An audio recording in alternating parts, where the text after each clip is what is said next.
A good early Monday afternoon to you. This is Roger Hill of Wuthering Heights.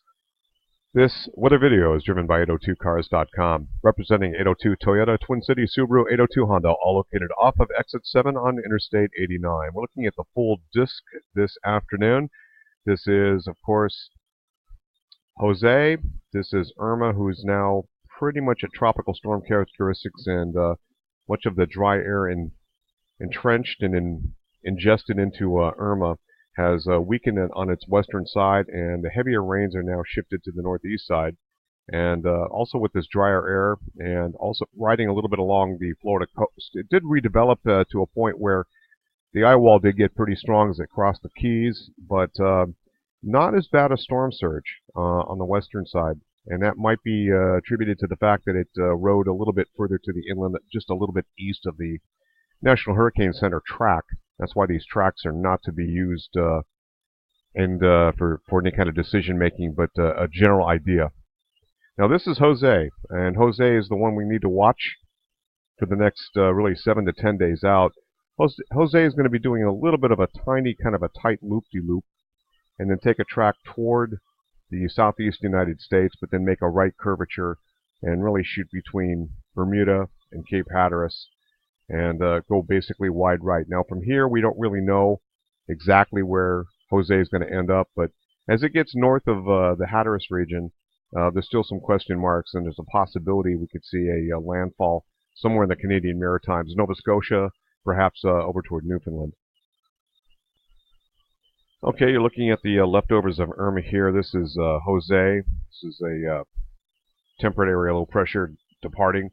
The main baroclinic zone, or storm track, or jet stream track, separating colder air to the north and warmer air to the south, is north of the U.S.-Canadian border, you might notice, and it's going to stay mostly like that, as this has now displaced the area of higher pressure across a good portion of the northern United States. Note from coast to coast, by the way, this is valid at 8 o'clock this evening, but coast to coast we have very little to no precipitation, some minor indications here. Okay, this is the European model. Let's see if we can run it. And then I'm just going to take some random hits here. You can see what happens to Irma. It's over toward Memphis, Tennessee, approximately. Makes a little bit of a right turn up the Ohio Valley. Weakens, completely falls apart as a tropical depression at that point in time. This is about 96 hours out now, and we're talking about Thursday evening at 8 o'clock. We're looking over to the Jose, and it's going to make a run like this, and then again shoot a little bit to the north and east.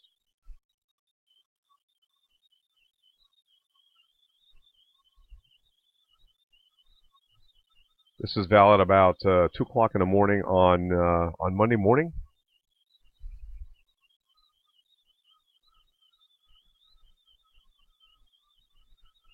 This is cold front. This will be our first real precipitation maker, our main precipitation maker. This is not until 8 o'clock in the morning on Tuesday here.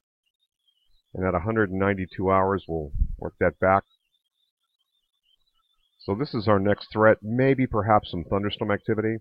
And Jose, close proximity, probably a good idea to keep a very close eye on what's going to happen for the early to mid part of next week. But the next 7 days is green lighted for any kind of restoration problems for utilities heading down to Florida. Looking pretty good at this point. Roger Hill, Wuthering Heights.